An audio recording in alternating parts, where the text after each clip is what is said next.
Au XXe siècle s'est exprimée au sein des historiens une lassitude majeure envers l'histoire événementielle classique qui sélectionne les événements immédiatement visibles dans la vie institutionnelle et politique.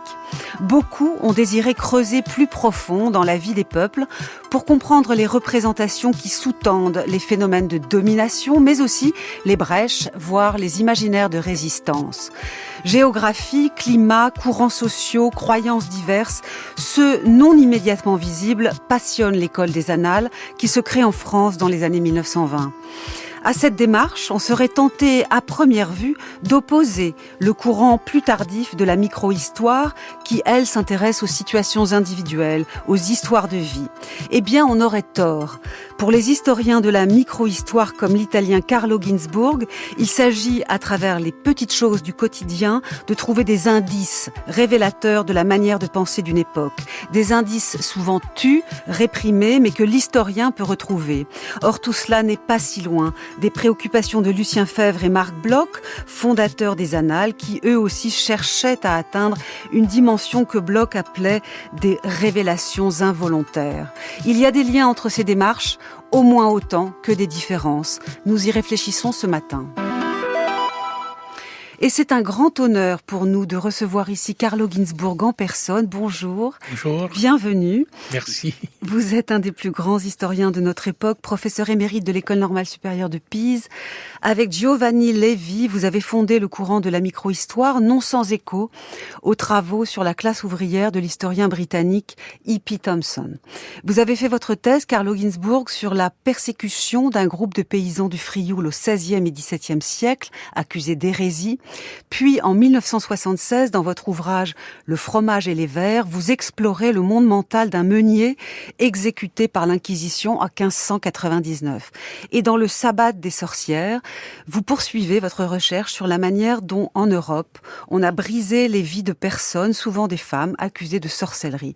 Vous avez beaucoup réfléchi à ce que veut dire être historien, en sollicitant des concepts philosophiques et en réfutant l'idée que les faits ne seraient que du langage. Et bonjour Étienne Anaheim. Bonjour. Vous êtes historien du Moyen-Âge, directeur d'études à l'École des hautes études en sciences sociales à Paris. Vous êtes marqué par l'École des Annales dont vous faites vivre aujourd'hui l'héritage. Vous avez écrit vous aussi sur ce qu'est la recherche en histoire. En 2018 notamment, vous avez publié aux éditions de la Sorbonne Le travail de l'histoire. Le comte de Villars veut des carpes pour les vendre à Lyon. Il semblerait que ces fermages ne suffisent pas pour faire face aux dépenses de sa maison. Je ne veux pas me mêler de ce conflit séculier. Je suis davantage préoccupé par des histoires de guérison suspectes. J'entends parler d'étranges potions administrées par les femmes de votre village. Oh. Les femmes, elles ont toutes sortes de façons de soigner.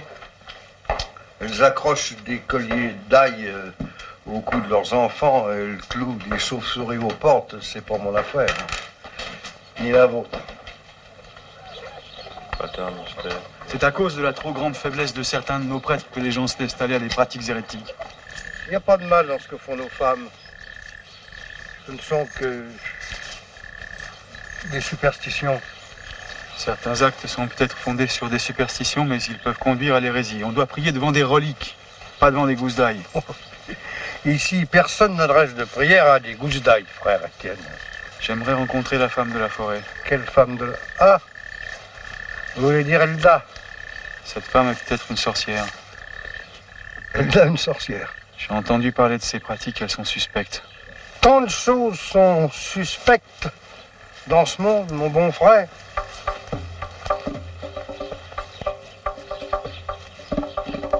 Vous entendez un extrait d'un film qui s'intitule Le moine et la sorcière, réalisé en 1987 par Suzanne Schiffman.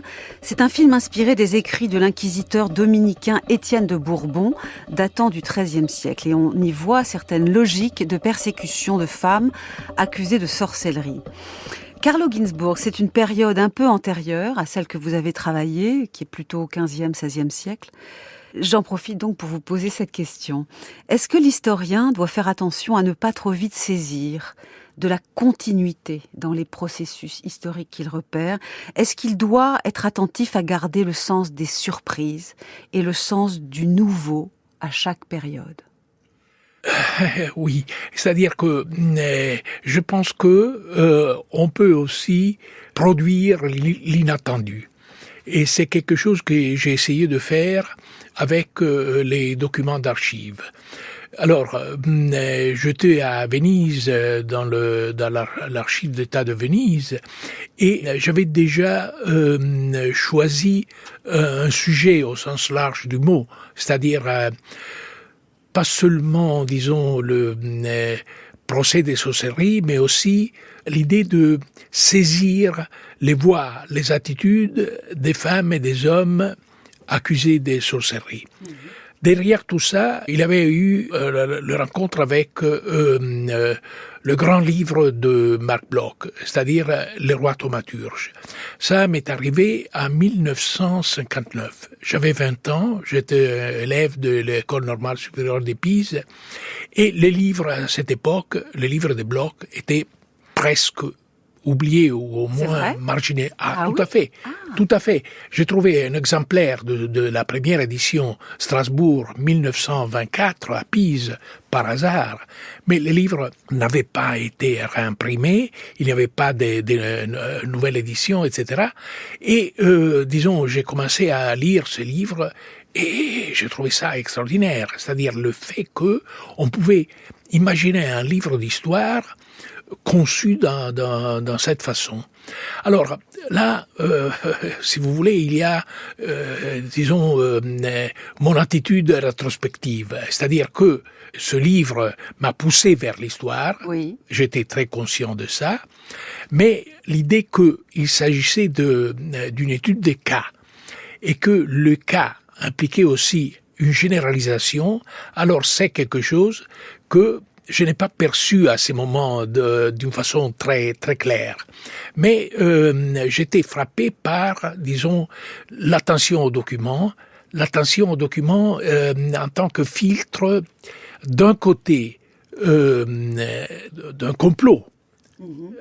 C'est-à-dire de la part de les monarchies en Angleterre et en France, pour renforcer leur pouvoir à travers cette croyance dans le pouvoir de guérir le malade des scrofules. Oui.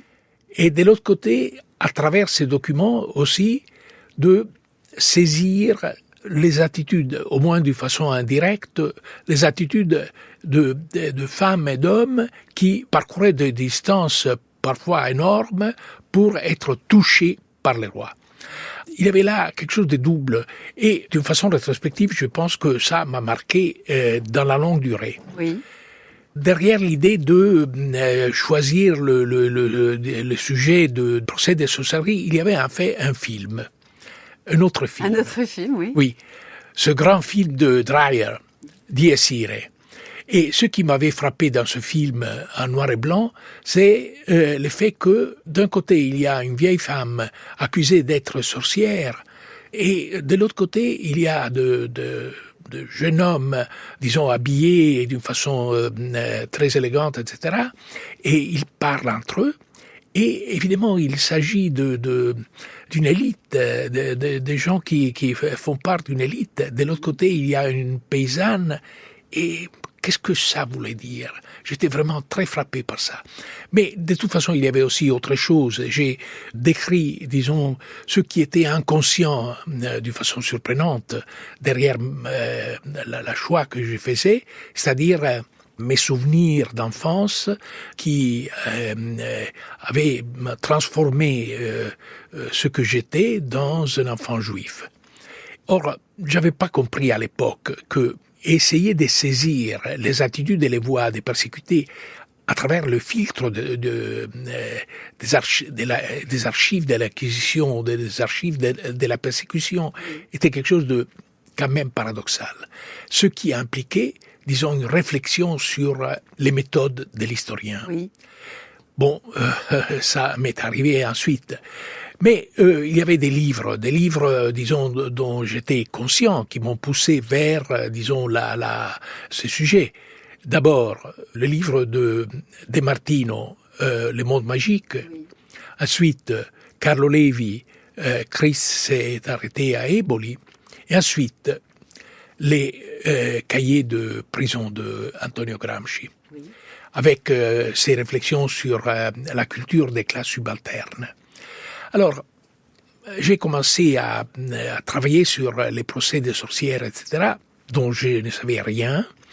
Et je crois que, disons, à l'époque, j'avais une idée naïve et presque grotesque, mais compréhensible dans un étudiant qui, disons, à la fin des années 50, c'est-à-dire le sorcier et les sorcières en tant que, disons, incarnation de la révolte, Michelet, et, disons, la sorcellerie en tant que phénomène d'une lutte des classes au niveau élémentaire. Oui.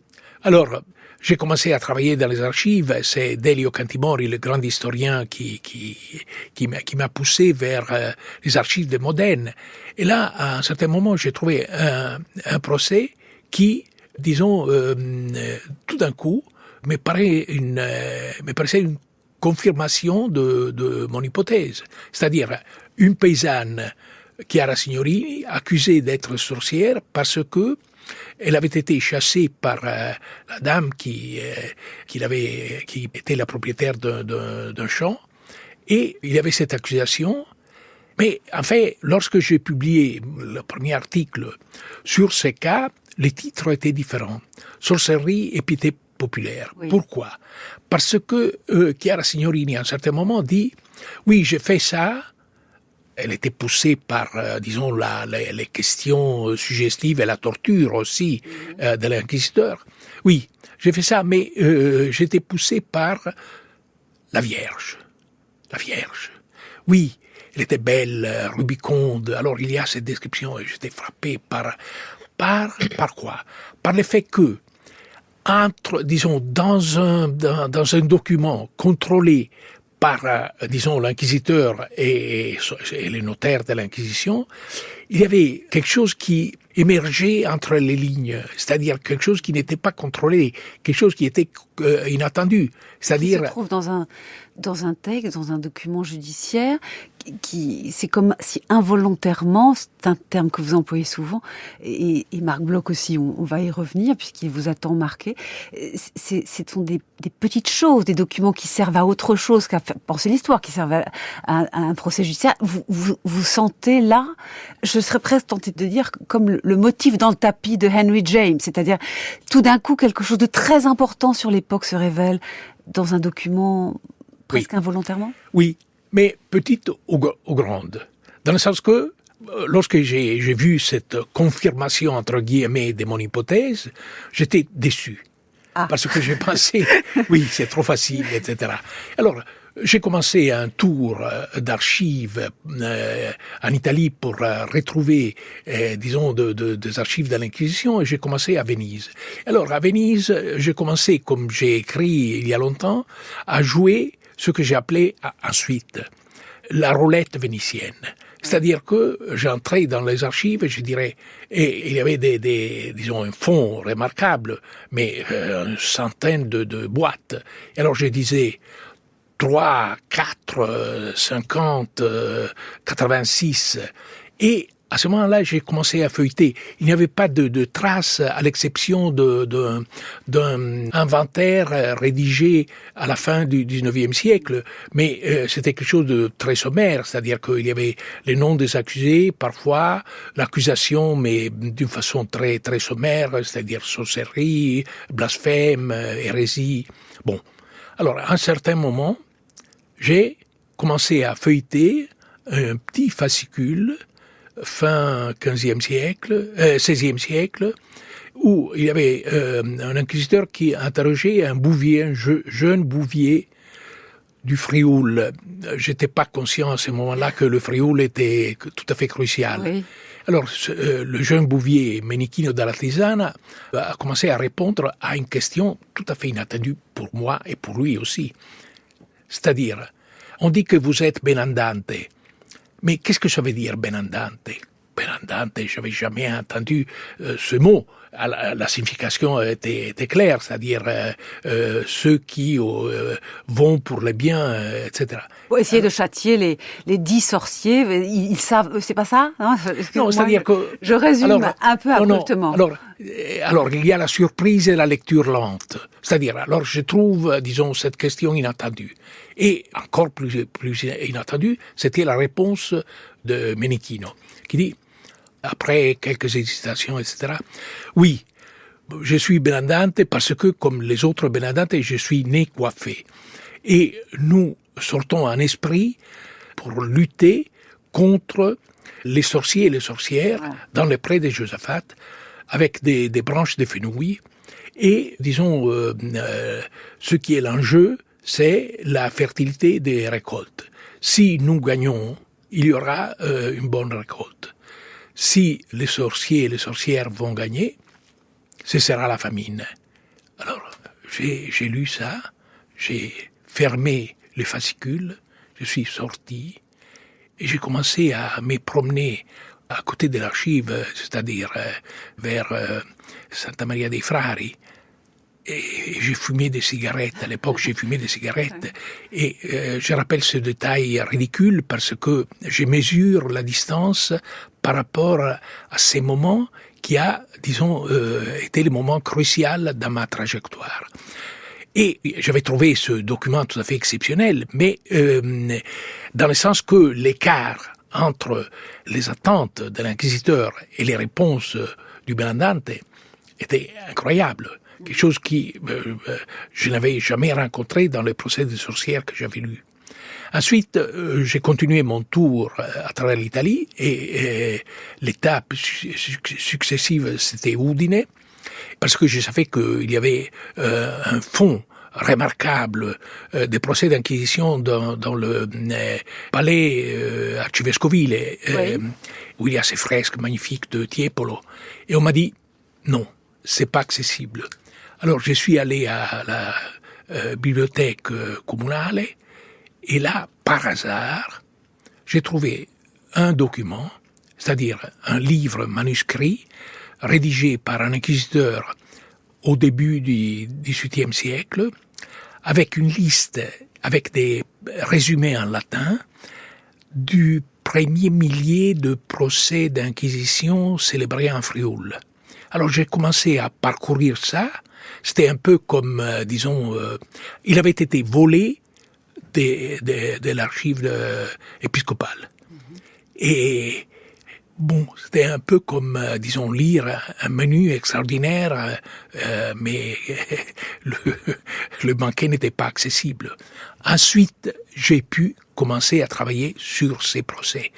Parce que j'avais découvert, en lisant ces documents, qu'il y avait des dizaines et dizaines de procès contre les benandanti, hommes et femmes.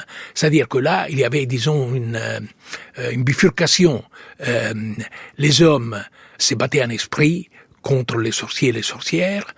Les femmes étaient capables de voir la procession des morts. Alors, tout ça était tout à fait éloigné par rapport aux stéréotypes du sabbat. Donc il faut savoir être surpris par les sources. Et là, ça ne correspondait peut-être plus à vos théories intuitives. Il y a une surprise majeure de l'historien qui fait partie de sa prudence, de sa modestie, savoir être surpris par la singularité d'un cas et d'une archive particulière dans une époque. C'est-à-dire que, alors là, évidemment, je suis un peu perplexe parce que, disons, j'ai la tentation de projeter d'une façon rétrospective ce que j'ai appris à travers les décennies, en travaillant pas seulement sur les procès d'inquisition.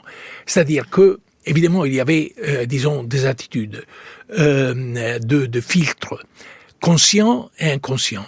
Alors, par exemple, au début, il y avait certainement une proximité potentielle, émotionnelle avec les victimes, pour les raisons que vous avez dites et oui, qui sont importantes. Exactement. Mais ce que j'ai appris ensuite, après des décennies, c'était quelque chose de troublant, c'est-à-dire une contiguïté intellectuelle entre moi et les inquisiteurs. Ah, enfin, oui. Vous l'avez, oui. Jusque-là, vous êtes allé. Ah oui. Alors j'ai écrit un article qui s'appelait L'inquisiteur en tant qu'anthropologue. Il est sorti en anglais, ensuite il a été traduit, etc. Et je me rappelle que j'étais à Moscou pour donner une conférence, etc. Et j'ai reçu un coup de fil et de l'autre côté, quelqu'un m'a dit « Alors, on voudrait vous inviter à une discussion publique sur votre article « L'inquisiteur en tant qu'anthropologue ». J'ai dit, oui, mais vous êtes qui? L'association mémoriale. Eux, dans ce moment-là, ils travaillaient. D'un côté, ils luttaient pour protéger les droits humains, disons, dans les Caucases. Et de l'autre côté, il avait commencé déjà depuis longtemps à recueillir des documents sur les goulags. J'avais, disons, entendu parler de cette institution, etc., mais j'étais en même temps surpris par l'idée qu'ils voulaient discuter avec moi sur ces sujets. Alors, cette discussion était surprenante, parce que ils ont dit, écoutez, votre façon de lire d'une façon oblique les procès d'inquisition, est-ce que vous pensez qu'on pourrait utiliser cette approche pour les procès de l'ère stalinienne? Pour les critiquer également, ça vous voulez? C'est-à-dire ou pas forcément? Pour les lire. Pour lire de façon oblique. Même, je crois, pour, disons, saisir quelque chose qui n'était pas prévu par, disons, les juges. Oui. C'est-à-dire, il avait compris qu'il y avait quelque chose de cette approche aux documents, même aux documents qui, par définition, paraissent tout à fait contrôlés, il y avait quelque chose d'inattendu. Alors, l'idée de révélation involontaire, c'est quelque chose qui est surgi dans ma mémoire beaucoup plus tard. Et j'ai un essai ici, dans ce livre qui vient de sortir, La lettre tue, qui justement a ce titre révélation involontaire. Voilà. Disons, une expression utilisée par Marc Bloch. Voilà, on va y venir parce que c'est important. Mais aussi par Alessandro Manzoni. Ah. Oui. Et il y a cette convergence inattendue. Donc La lettre tue, c'est un ensemble d'essais que vous aviez fait paraître en 2021 et qui vient d'être traduit chez Verdier. Donc en 2024, il y a un très beau papier qui vient de sortir dans Art Press, qui est une belle critique de votre... Oui. Vous êtes content, hein? Ouais. Et il y a de quoi, c'est l'excellent Philippe Forest qui a rédigé cette critique. France Culture, avec philosophie, Géraldine Mühlmann.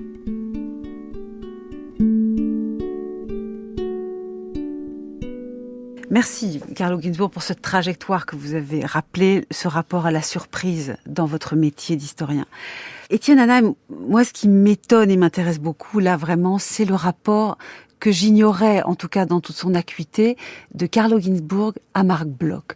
Parce que nous avons parfois une vision des annales, de l'école des annales, Marc Bloch, Lucien Febvre, plus tard Braudel, comme de gens qui regardaient l'histoire de très haut, de très loin, en parlant de la géographie, des climats, des causes profondes, au-delà des individus, peut-être même des invariants, peut-être même un pont vers le structuralisme, certains ont dit cela. Et au fond, ce que nous rappelle Carlo Ginzburg, c'est que ce n'est pas vrai, c'est que il faut faire attention. Il y a chez Marc Bloch notamment une attention extraordinaire aux sources les plus inattendues, aux discours, aux traces, des choses qui, effectivement, vous semblent ressembler à la démarche de Carlo Ginzburg, Étienne Hanheim? Oui, vous avez tout à fait raison, et de fait, Marc Bloch est un des historiens les plus souvent cités par Carlo Ginzburg dans son travail. Et il faut rappeler, pour commencer, qu'il y a en fait plusieurs annales, ou plusieurs moments de l'histoire des annales, et que certains ont laissé plus de traces imaginaires que d'autres, et effectivement, le moment peut être lié à Fernand Braudel, au structuralisme, à l'histoire quantitative, qui est un moment contemporain de la jeunesse de Carlo Ginzburg, est peut-être un moment qui nous semble plus éloigné, mais le moment fondateur, c'est-à-dire l'élan fondateur des Annales, qui vient des années 20, des années 30, est un moment qui est très étroitement lié, je pense, à ce que Carlo Ginzburg et d'autres ont essayé de faire dans les années 1960-1970. Et de ce point de vue, Carlo Ginzburg dit qu'il a trouvé par hasard ce volume de 1924 dans la bibliothèque de la Scuola Normale e Superiore de Pise. Peut-être qu'il était arrivé là aussi parce qu'il y a des gens à Pise, dans ce milieu intellectuel extraordinaire, qui s'intéressaient aux annales, comme Cantimori ou Arsenio Frugoni. Non, c'était pas la bibliothèque de l'école normale. C'était une bibliothèque tout proche, mais oui, à Pise, mais je ne sais pas, c'était, alors il y avait, disons, la collection des annales à partir de la fondation, etc., et aussi cet exemplaire. Alors, en tout cas, cet exemplaire était arrivé là, ouais. Et de fait, c'était le livre, Marc Bloch était un peu moins célèbre durant ces années qu'il l'avait été et qu'il le sera de nouveau. Il y a une éclipse de Marc Bloch qu'on a du mal à se remémorer, mais en même temps des ressurgissements, par exemple en Italie, et ce livre est un livre... Alors le livre, Les Rois Thaumaturges, qui paraît en 1924. Donc on est avant la fondation de la revue en 1929, oui. Mais on est dans le bouillon de culture de Strasbourg, de l'université de Strasbourg, qui a été reconstruite par les Français en 1919, par opposition à ce qu'avait été la vitrine de la science allemande. Donc beaucoup de jeunes professeurs sont nommés, c'est là où Bloch et Febvre commencent à travailler ensemble, mais avec beaucoup d'autres, et qu'ils inventent en fait l'essentiel des outils qui vont servir en 1929 à la fondation de la revue des Annales. Et c'est un livre essentiel parce que, comme vous l'avez dit, c'est un livre qui prend un peu à rebrousse-poil la méthodologie historique classique, et en particulier l'idée de faire un livre sur les rois, parce qu'au fond c'est un livre sur les rois, mais ça n'est pas un livre d'histoire politique, d'histoire événementielle dans le sens classique du début du siècle. C'est un livre qui part d'un détail, c'est-à-dire cette capacité de guérison des écrouelles des souverains français et anglais, qui paraît surnaturel aujourd'hui. Et ça, c'est intéressant aussi parce que c'est un livre qui part d'un détail contre-intuitif, quelque chose qui semble faux, et on pourra en reparler, mais à partir duquel Bloch va réélaborer toute une méthodologie historique. C'est-à-dire comment une croyance qui peut nous paraître aujourd'hui surnaturelle peut être révélatrice de l'histoire d'une institution, de l'histoire d'une société dans la très longue durée.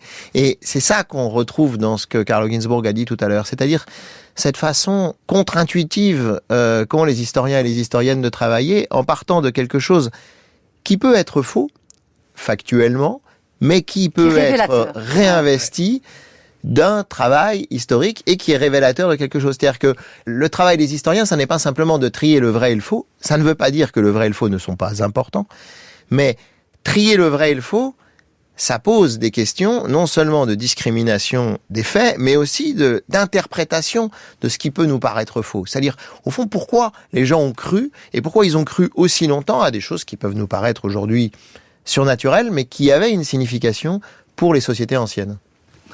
Je vous en prie, Carlo Ginzburg, bien sûr, réagissez à ce commentaire. Alors, en t'écoutant, j'ai pensé aux réflexions de Bloch dans le métier d'historien, et lorsqu'il dit que, disons, il faut essayer de saisir les vrais dans le faux et dans les fictifs. Là, je cite le sous-titre d'un livre que j'ai publié, Les fils et les traces, vrai, faux, fictif. C'est-à-dire que alors, il y a ça. De l'autre côté, oui, je pense que ce que Bloch a fait dans ce livre en 1924, c'était une étude des cas. Et alors, le cas, par définition, implique une généralisation. Mais ça, c'est quelque chose qu'il ne dit pas, et c'est quelque chose que j'ai compris après des années. Et vous pensez aussi que le cas implique une généralisation? Mais oui, mais ça c'est évident, lorsqu'on pense à ce que le cas implique dans la, disons, médecine, depuis la Grèce ancienne, la théologie et le droit. Oui. Alors, il y a ça. Et c'est ça l'enjeu de votre méthode historique. Oui, c'est-à-dire que, disons, ma trajectoire vers la micro-histoire a été lié au cas. Alors, le micro, c'est pas lié à les dimensions de l'objet, sont pas liés à, disons, un individu. Dans le sens que, par exemple, la série Microstoria que j'ai dirigée avec Giovanni Levi et Simona Cerutti chez Einaudi, cette série a commencé avec un livre que j'avais écrit, que j'ai publié dans cette série, sur Piero della Francesca. Individu, certainement pas un petit individu, c'est-à-dire c'était le monarca de la pittura, comme on disait à l'époque, un roi de la peinture. Mais peut-être parfois, non, dans cette série, on a publié des livres qui n'étaient pas liés à, disons, à un individu, mais à un village, une communauté, etc., etc. Or, oui, non, pardon. Non, mais je pense que c'est un exemple très important parce que, au fond, le problème de la micro-histoire est un problème qui ne se comprend que sur la toile de fond d'une question d'histoire des sciences. C'est qu'est-ce qui fait science dans l'histoire ? Oui, et exactement. Précisément, c'est une des questions de notre série. Mais c'est à un moment donné, l'axe. justement, Bloch a déplacé, Bloch, Febvre et quelques autres ont déplacé dans les années 20 cette question. Et Carlo Ginzburg l'a redéplacé dans les années 60. Donc la micro-histoire, c'est une méthode qui consiste à s'intéresser à des indices, à des détails, à descendre à l'échelle locale, mais c'est une méthode qui ne se comprend que sur la toile de fond d'une question plus générale qui est le problème de la généralisation, le problème de la véracité. Et du coup, il y a une sorte de tension, si vous voulez, et même dans l'œuvre de Carlo Ginzburg, dire aux auditeurs, aux auditrices, il y a une tension entre des études qui sont extrêmement fines de personnages, parfois individuels. C'est le cas de Menocchio Samanier qui est brûlé par l'Inquisition. Et puis, à l'autre extrémité du spectre, il y a des propositions de morphologie historique et presque structurelle, plutôt que structurale, extrêmement vaste, comme sur le sabbat des sorcières, où Carlo Ginzburg cherche à faire émerger des blocs, de structuration des sociétés humaines dans la très longue distance et dans l'espace. Oui. Alors, tu viens d'évoquer ce livre, Le fromage et le verre. Et là, je dois dire, disons, une petite anecdote. C'est-à-dire que Fernand Braudel a lu les livres tout de suite. Oui. Et il a envoyé une lettre que j'ai lue en copie, envoyée à Giulio Einaudi, et en disant je vais publier ce livre dans la série dont je suis responsable chez Flammarion. Mais le titre est tout à fait inacceptable. Alors j'ai pensé, oui évidemment, en Italie, en Sardaigne, dans les Abruzzi. Il n'a pas compris que c'était magnifique. Non, mais c'était une plaisanterie. Oui. C'est-à-dire que en Sardaigne, dans les Abruzzi, littéralement, il y a des fromages avec des verres. Oui. Mais alors, disons, en France, c'était inconcevable. C'était troublant. Non, alors, je souligne ça parce que vraiment la générosité intellectuelle de Fernand Braudel m'a frappé beaucoup. Tous ces liens sont très touchants. Ces liens entre vous et l'école des Annales, les diverses figures, sont très touchants et je pense évite des faux sens rapides qui opposeraient ces méthodes, celle des Annales et la vôtre. Alors, comme vous avez cité ce texte que vous avez écrit, qui est apparu en 1980 dans Le Débat en français, Signes, traces, pistes, je voudrais maintenant qu'on ait une petite analyse de ce que vous dites là et qui constitue ce qu'on appelle le paradigme indiciel que vous avez véritablement inventé, conceptualisé. Alors, ce que vous dites, c'est que il s'est passé quelque chose de très important à la fin du 19e siècle, où, dans plusieurs domaines du savoir, on a pensé qu'on pouvait fonctionner par indices. Vous évoquez Giovanni Morelli, qui en peinture établit des indices permettant d'authentifier mieux les tableaux, de dire si ce sont des copies ou des originaux, et de vérifier mieux qui a pu peindre tel tableau. Vous évoquez Arthur Conan Doyle, l'écrivain, l'auteur du personnage de Sherlock Holmes, et la science des indices qui se développe dans ces romans policiers. Et puis, vous faites un lien évidemment avec la médecine qui fonctionne par indices, symptômes et indices depuis toujours, et bien évidemment avec la psychanalyse, sachant que Freud, dites-vous, connaissait très bien Morelli, le cite et plusieurs fois d'ailleurs.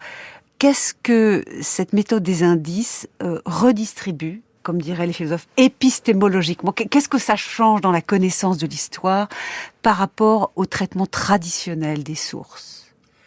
Eh bien, il s'agit, disons, des traces inconscientes. C'est-à-dire que Morelli dit on peut identifier un original en tant qu'original et pas une copie en analyse, disons, sur la base de certains indices comme, disons, le lobe des oreilles, les ongles, c'est-à-dire quelque chose qui, disons, n'est pas quelque chose qui a été copié d'une façon délibérée comme les sourires de tableaux de Léonard, etc. Alors, il y a là cette hiérarchie entre, disons, quelque chose qui est inconscient mais révélateur. Oui. Et là, il y a la rencontre entre Morelli et Freud. C'est-à-dire que Freud a acheté un exemplaire d'un livre capital de Morelli lorsqu'il était à Milan, en 1898.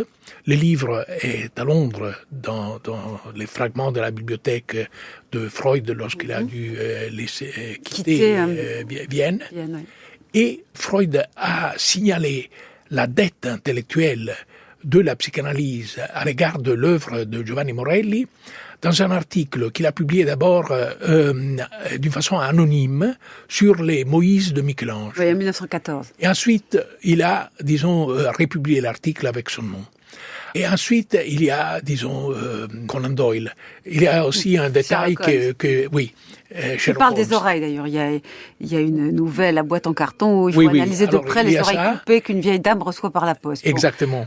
Mais il y a aussi un détail que j'ai mis dans une note, c'est-à-dire que l'oncle de Conan Doyle était le directeur du musée des Beaux-Arts de Dublin. Alors il connaissait évidemment, disons, l'œuvre de Morelli. Alors là, il y a un réseau, mais ce que j'ai essayé de faire par rapport à la première rédaction de cet article, alors je suis allé en arrière et, disons, jusqu'à la période néolithique. Alors là, c'était, disons, une histoire conjecturale comme on la faisait au XVIIIe siècle.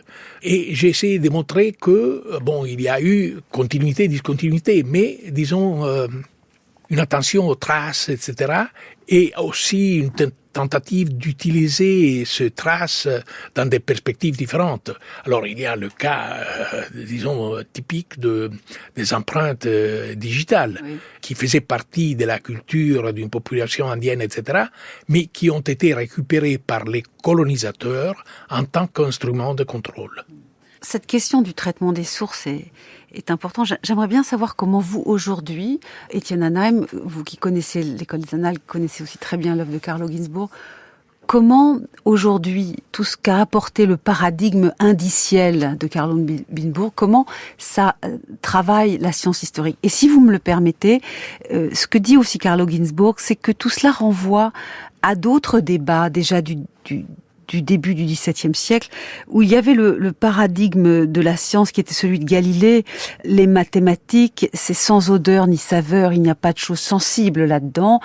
Et face à cela, il y a ce que Ginzburg appelle le paradigme de ce médecin de Sienne qui s'appelait Giulio Mancini, à peu près à la même époque, si je vous ai bien lu, Carlo Ginzburg, qui dit mais non, mais tout est dans le sensible et l'essentiel des sources historiques, c'est du sensible et c'est comme ça qu'on établit des faits. Ce débat est important, non, pour les historiens? C'est un débat très important qui a aujourd'hui une actualité à la fois épistémologique et politique. Et je pense que c'est important de voir les deux dimensions. Une actualité épistémologique parce que ce que Carlo Ginzburg a essayé de faire et d'autres avec lui, c'est à proposer un modèle de scientificité qui ne se réduise pas à ce paradigme galiléen, c'est-à-dire à l'idée que faire de la science, c'est décrire les lois de la nature. Et justement, une partie du travail de beaucoup d'historiens et d'historiennes du XXe siècle ont été de montrer qu'il y a une science historique possible, mais qui n'est pas nomologique au sens de la physique, mais qui peut suivre des règles et des règles critiques et construire un certain nombre de raisonnements. Et aujourd'hui, où on est dans un moment où peut-être que les deux cultures des sciences humaines et des sciences de la nature s'opposent moins.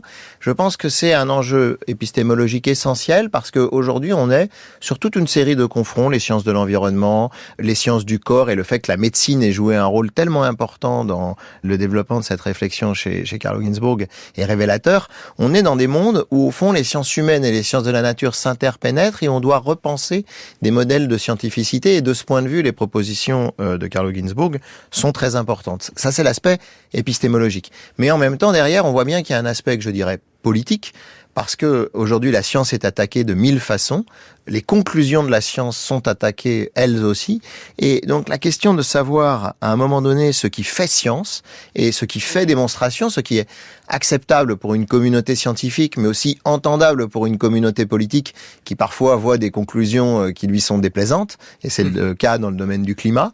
Eh bien, comment aujourd'hui, finalement, ces questions continuent à se poser? Et là, on revient à la question de la vérité, de la facticité. Et de la factualité sensible. Et de la factualité. Qui permet de dépasser simplement ce qu'on en pense, les constructions de monde, de langage, les opinions, etc. France Culture, avec philosophie. Géraldine Mühlmann. Alors ça, je voudrais que ce soit un peu notre dernier échange dans cette émission, ça me paraît très important.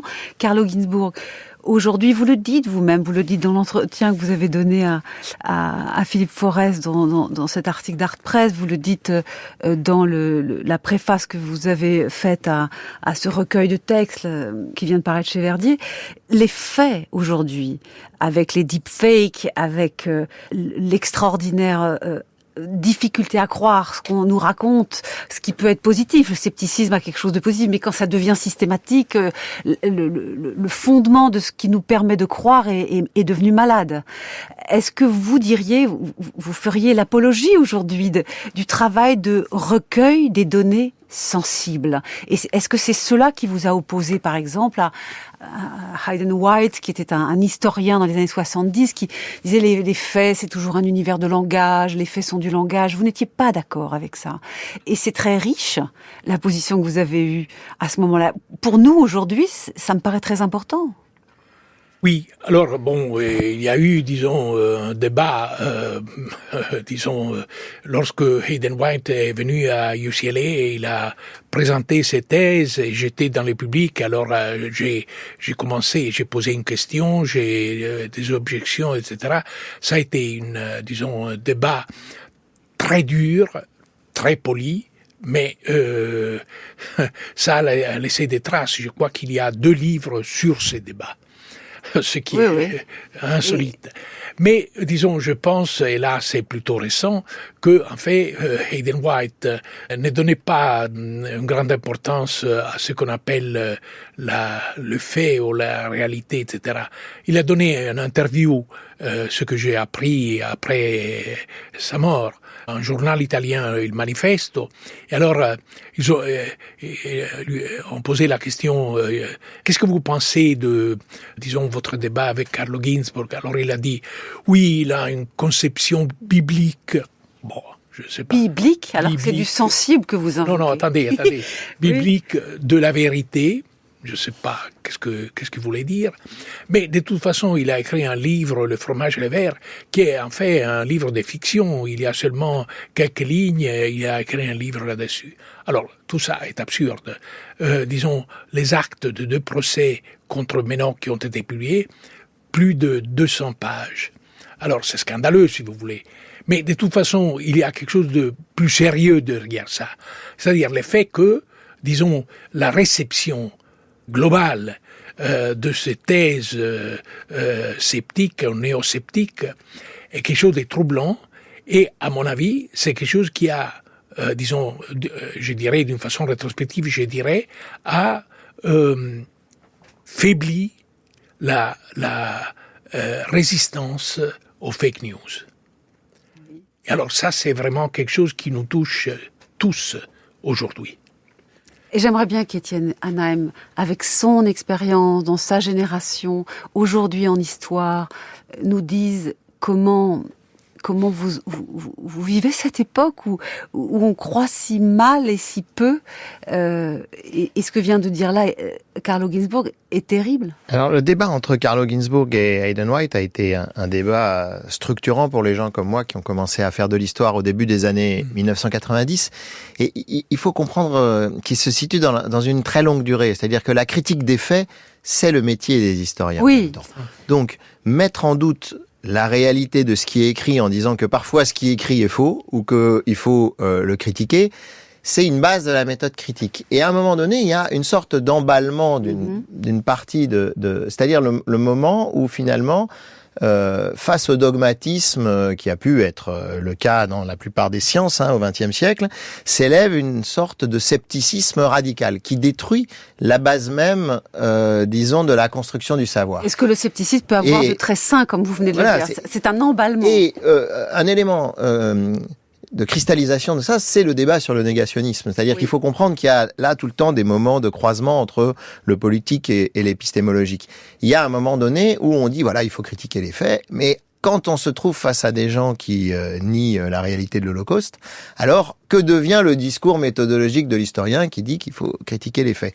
Et on ne peut comprendre la discussion de Carlo Ginzburg et d'Hayden White que sur la toile de fond de ce moment qui a aussi été très important dans l'œuvre de Carlo sur le négationnisme et la capacité des historiens et des historiennes à prendre en charge du point de vue de la méthode le traitement d'un objet comme l'Holocauste. Et donc de reconstruire, à partir de ce point-là, mais d'un certain nombre d'autres points, de reconstruire une méthode critique, si vous voulez, qui ne soit ni dogmatique, ni sceptique, mais qui dise que la science peut éclairer un certain nombre de problèmes à condition d'en connaître les procédures, les méthodes. Et aujourd'hui, c'est ça qui est le vrai enjeu. C'est-à-dire que le vrai enjeu aujourd'hui, c'est que on a les ravages d'une forme de scepticisme qui, aujourd'hui, on le voit aux États-Unis, confine à l'obscurantisme.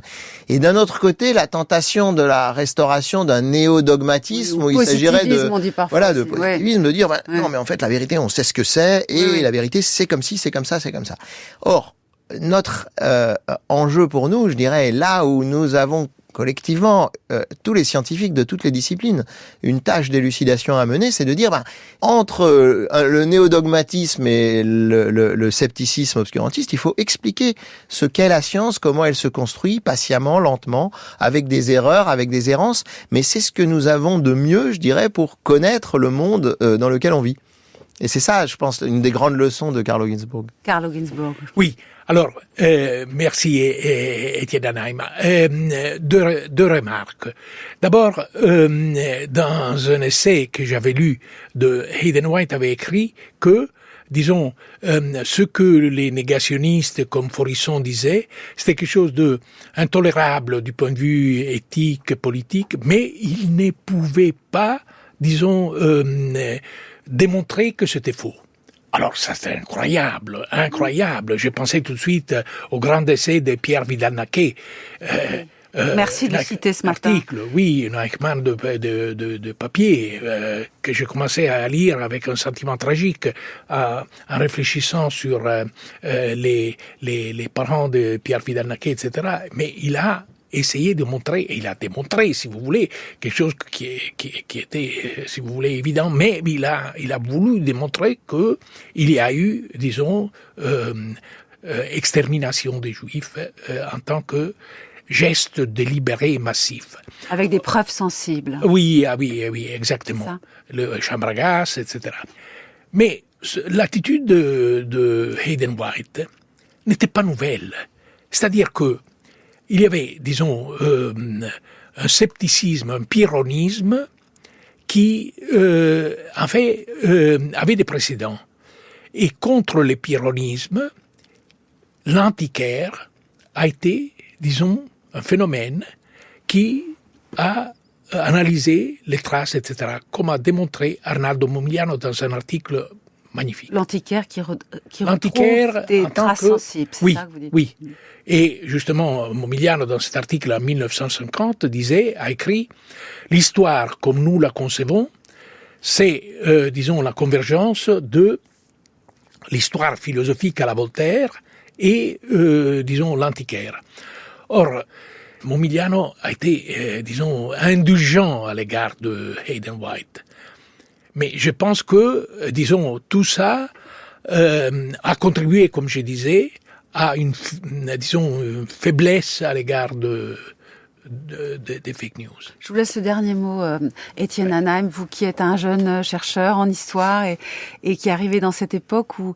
Et puis je voudrais pas non plus qu'on croie que le scepticisme et même le pyrrhonisme, ce soit l'horreur, ça a aussi été quelque chose de vif qui nous donne à penser. Il y a aussi une fonction critique du sceptique. Malheureusement, c'est ce que vous disiez, je crois, Étienne Hanheim, c'est la radicalité, le fait que on ne croit rien et puis finalement, bizarrement, dans les fake news, on a l'impression que les gens croient énormément et très naïvement plein de choses très vite.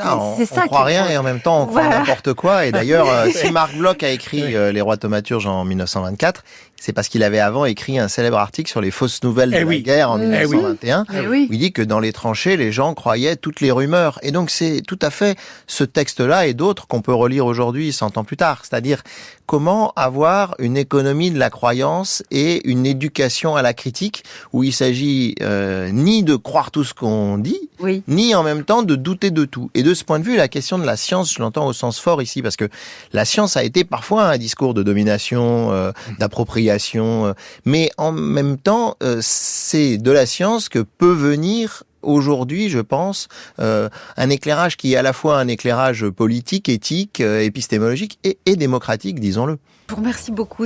Vraiment, je redis, c'est un honneur de vous avoir reçu, Carlo Ginzburg, et puis vous racontez tellement bien la façon dont vous travaillez. Étienne Hanheim, merci d'avoir aussi partagé avec nous votre expérience de chercheur en histoire, et puis le fait qu'il y ait cette sympathie entre vous est également très agréable et stimulant. Les références de vos travaux sont précisées sur le site de notre émission.